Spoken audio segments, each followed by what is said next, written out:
siapa Ya, sih asma, misalnya di betul. Indonesia asma cukup banyak terjadi. Banyak sekali Yang mulai terjadi. dari usia kecil sampai usia dewasa bahkan orang tua. Yes. Nah, dan cukup mengganggu kualitas hidup. Sangat mengganggu karena Tentunya terjadi ya. sesak ya dok ya. Kita ada market nih dok, market dari paru-paru atau model bentuk paru-paru. Nah, Ya. dokter bisa pegang ini paru-paru kita, ya. Ini yang normal.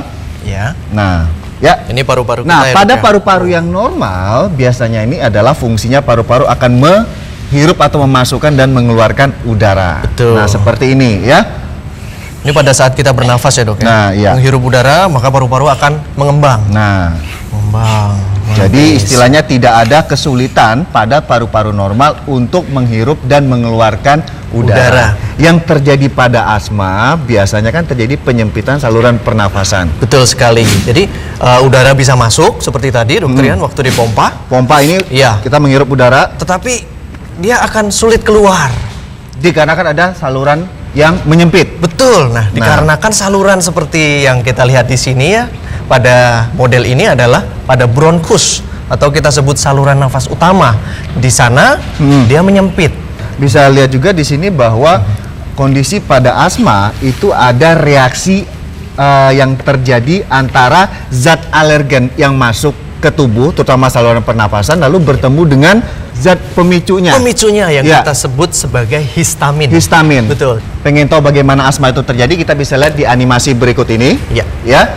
Nah, di sini dok, ini zat alergen atau zat pemicu dari asma itu akan masuk ke dalam saluran pernafasan, terjadi reaksi pertemuan antara zat alergen dengan reseptornya ya. Iya. Di sini ada proses perubahan atau penyempitan dari si saluran pernafasan tadi. Betul. Tadi yang bentuknya kayak bintang ya. Nah, ini dia masuk ke dalam saluran pernafasan kita. Alergennya dok ya. Alergennya Alergen. masuk sampai ke bronkus, bronkiolus ya. Yes. Kemudian terjadi penyempitan. Terjadi Dari reaksi di sana ya dok ya, sehingga menyempit salurannya. saluran pernafasannya Saluran pernafasannya menyempit. Nah, tadi bicara masalah histamin nih.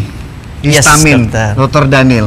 Histamin dan reseptor, bisa kasih gambaran lebih jelas nggak untuk yang di rumah dan yang di studio? Saat terjadi asma, ya, itu ada alergen yang masuk yang akan mengaktifkan histamin.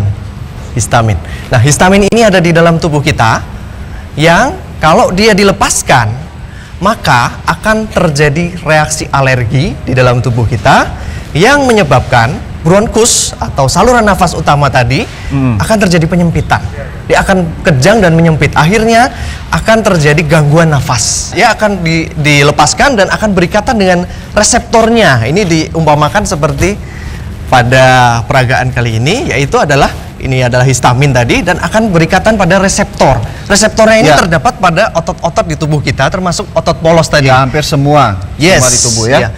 Misalkan pada pernafasan di hidung kita menyebabkan misalnya bersin. Oke. Pada kulit dia dapat menyebabkan gatal-gatal. Alergi, gatal. Alergi. Ya. Tetapi pada saluran nafas dia dapat terjadi kontraksi yang akhirnya menyebabkan Penyempitan itu tadi. penyempitan dan Bahkan serangan asma tadi. Dok. Nah. Oleh karena itu kita memerlukan suatu zat yang kita sebut satu lagi. Saya Dok. pegang ini. Iya.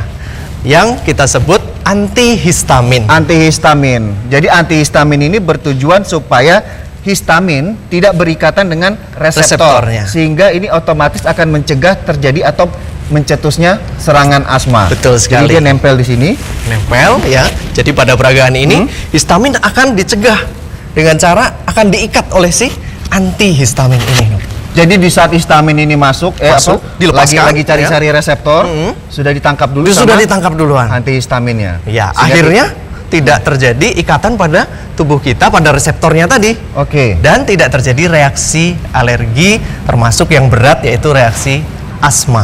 Ya, bisa dikatakan histamin ini adalah suatu bentuk dari radikal ya. Iya. Antioksidan ini bisa didapatkan ya paling khas sayuran dan buah. Sayur-sayuran dan buah-buahan. Seperti itu ya. Iya. Nah, dari Dr. Daniel sendiri biasanya buah yang direkomendasikan selain beri-berian, almond ya seperti itu, kemudian stroberi, tomat, buah apa lagi, Dok? Ada penelitian yang dilakukan di Jepang yang menemukan bahwa ternyata antihistamin yang terdapat pada ekstrak kulit manggis itu dapat berfungsi sebagai antihistamin.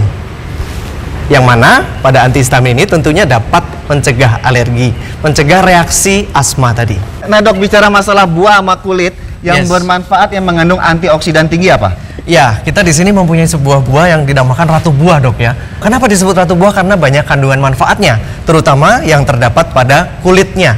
Dari ekstrak kulit manggis, jadi kulit manggis yang warnanya keunguan yang diekstrak, ternyata diteliti oleh orang-orang di peneliti-peneliti di Jepang sana, dia mempunyai efek antihistamin. Jadi efek yang mirip dengan kandungan zat-zat yang terdapat pada obat anti alergi atau anti asma. Kandungan aktifnya adalah alfa dan gamma mangostin. Oke. Dua senyawa ini ternyata dia bersifat antihistamin yang bersifat menenangkan, mengurangi peradangan atau antiinflamasi dan antihistamin yang utama.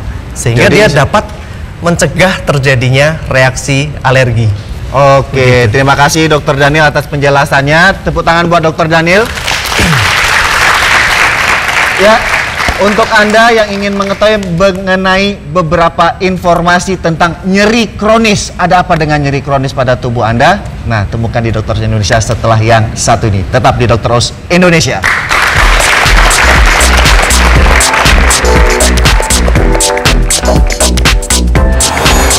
Nyeri kronis, sebuah penyakit yang banyak menyerang wanita, namun seringkali tidak terdiagnosis. Nyeri yang berlangsung lebih dari 3 bulan itu kita anggap sebagai nyeri. Bagaimana gejala dan tanda-tandanya?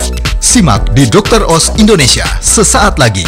Gia, Ya. ini biasanya terjadi pada hampir semua titik-titik yang ada di tubuh Oh, kita.